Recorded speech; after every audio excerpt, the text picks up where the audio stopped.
धनिया पत्र चटनी बटा हम से धनिया पत्र फ्रेश अच्छी से अदा पड़ो लुण तेंतुली आवश्यक तेंतुली पड़ला अदा कंचा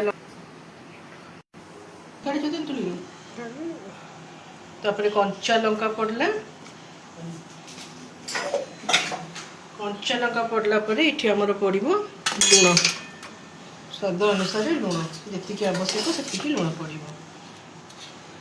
पकईकि आम ताको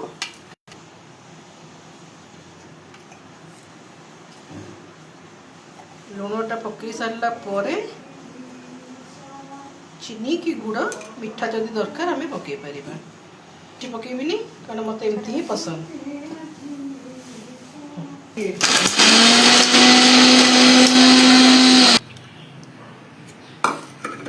रेडी हो गला मोर धनिया पत्र चटनी